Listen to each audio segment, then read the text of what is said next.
Why? Why is it that the ones that you don't like perform so well? Okay, and we are back with another one. Hello, I am still Rafi.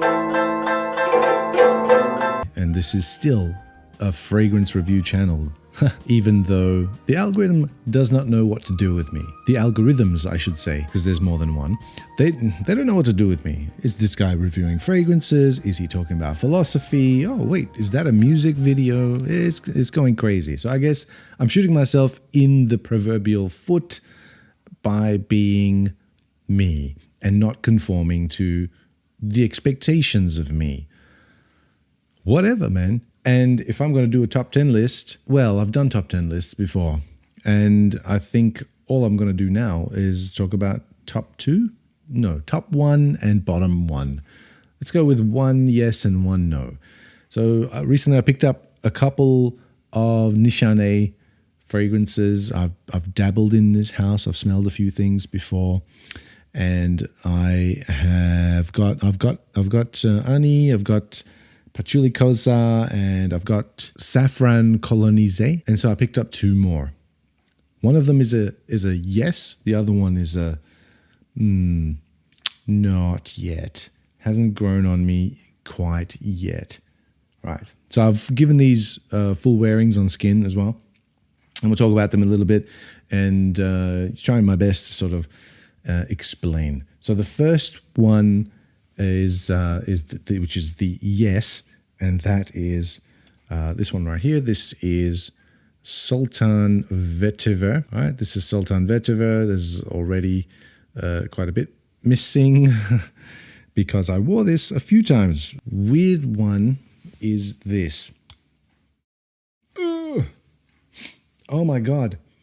From the actual cap and the atomizer, when you smell it from there, it smells like a musty 150-year-old wooden wardrobe that's had everyone's clothes washed and unwashed, perfumed, and everything in between placed in it over the years.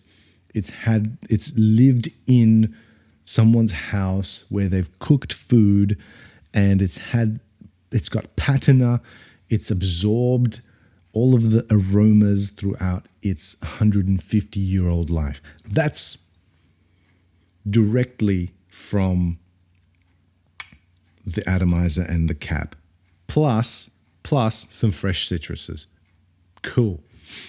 But when you spray it on, that musty old wardrobe hangs around maybe for a couple of minutes, maybe like 5 minutes or so. But then the rest of this fragrance is a phenomenal vetiver. It's fantastically done, and one of the best sort of supporting casts of the weird and wonderful note of vetiver that I've actually put my nose to. Now, I've already done a fragrance. I already did like a live stream on vetiver, right? And I did say what my top 3 vetivers were. Number 1 being Roja's Vetiver Parfum. Number 2 was Carven's Le Vetiver. Number 3 was the Roja's Vetiver Parfum Cologne concentration of it. And they are different, the Parfum and the Parfum Cologne. And the rest of them were like, the Guerlain Vetiver is also fantastic for the price. But this is immediately up there in the top 5. It's immediately up there in the top 5. I might need to give it a few more wearings, and I've given it some wearings in sort of colder days, but it's been sunny, so it's been sort of projecting, and it's just beautiful, just zesty. It pops off the skin. And I guess the reason why it pops off the skin might be due to the bergamot and the pepper that's giving that a little bit of a kick. It's got all sorts of types of vetiver in here. Like, it's called Sultan Vetiver, and I don't know the story, but it might have something to do with a sultan. So we've got Javanese vetiver in here, bourbon vetiver in here, Haitian vetiver is in here, and just your regular run-of-the-mill vetiver is in here as well. And some of them smell, well, I guess one of these vetivers makes this smell like a 150-year-old wardrobe. So that's the yes. That's the yes. The no is the other Nishane that I picked up. Now, I blind bought this, and I'm kind of wishing I went with Umbra Calabria because I had smelled that already, and I thought that was a really nice fragrance. Yeah, so I'd smelled Umbra Calabria already, and I thought that was nice. I wish that maybe I got that one because that one was available, or Wulong Cha, which I'm interested in, but I ended up getting something that I hadn't smelled because I was feeling a little bit risque, and I thought I'd get stuff, I'd blind buy this stuff. And that was this one right here. This is B-612. I should say, I've worn this once, and I didn't like it, and I thought it might get better, but it didn't. It looks like this. B-612. No idea what it means. And from the cap, it's all right. But then, man, when the top note sort of wears off and you get that Cashmeran, it's just annoying and linear. Yeah, and that top note, which is, I smell like cypress in there, right? But there's like a whole bunch of Cashmeran, which I don't necessarily vibe with. It doesn't have an allure or anything like this to me. Right? Because it doesn't specifically smell like something that I can associate with or associate to something in the real world. Some people call this a fougere. I don't agree with that. It's a nowhere. Yeah. I'm being awfully harsh about this, but I'm thinking, look, and the unfortunate thing about this is that it's very well projecting, very long lasting, quite potent juice. Why? Why is it that the ones that you don't like perform so well? That's what I want to know. Is it because it tickles a part of your olfactory that you don't like, and therefore your senses notice it more than they would if it was something that you did like? If it was something that you like, then you're on sort of like more relaxed mode. And your brain's like, you can ignore that now because it's not a threat to you and you don't need to notice it.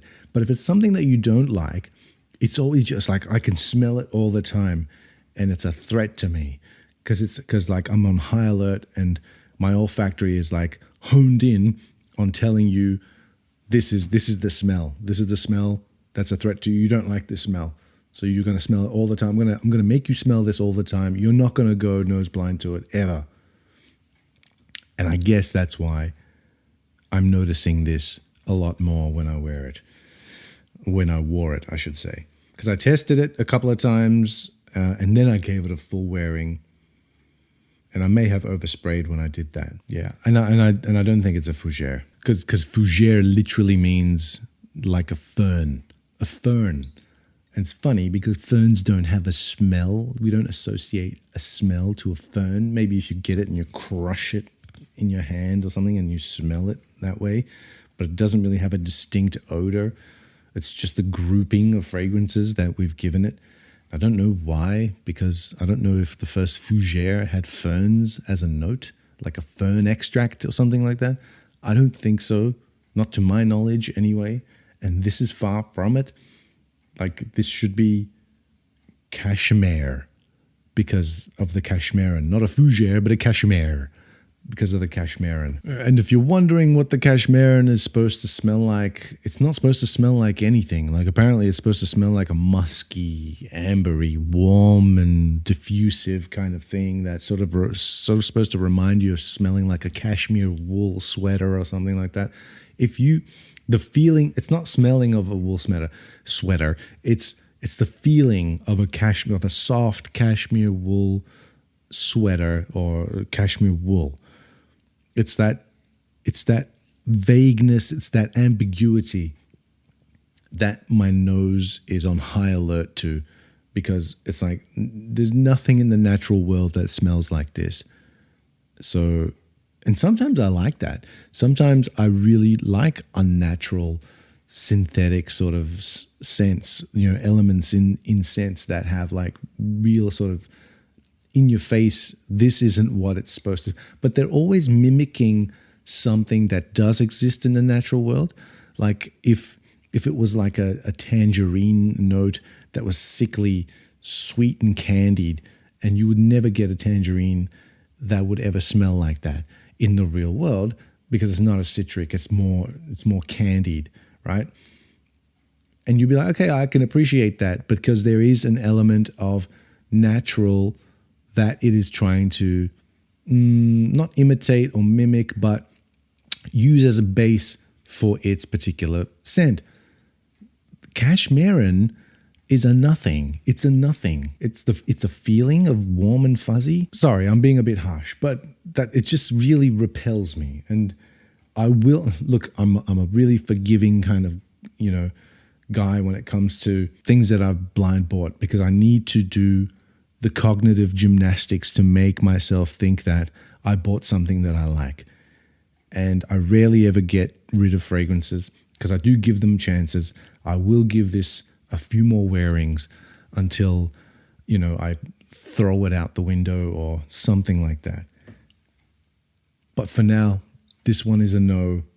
However, this one is a yes. Sultan Vetiver, home run. Not that we have home runs in Australia. We don't have home runs in Australia. This is hit for six. This is the equivalent. This is a six in cricket, for those of you who know what cricket means. And there you have it. Those are two Nishane fragrances that I picked up recently. And one was great. One I did not agree with, or have not agreed with as yet. I might change my mind. It might dawn on me that, oh my God, I love Cashmeran because it's the best, because I wore it in a particular location, in a particular type of weather, in a particular setting, and it worked well. So I've got to test it out in different sort of situations before I make my mind up to keep it or to turf it. If you've had any experiences like that, let me know. Like if there's a particular note that you really disagree with, I'd like to know. Let me know in the comments, because unlike some other people, I try my best to get back to everybody in the comments and have interesting dialogue down there. So yeah, I do appreciate if y'all do comment. Let's have that conversation. And as always, thanks for watching.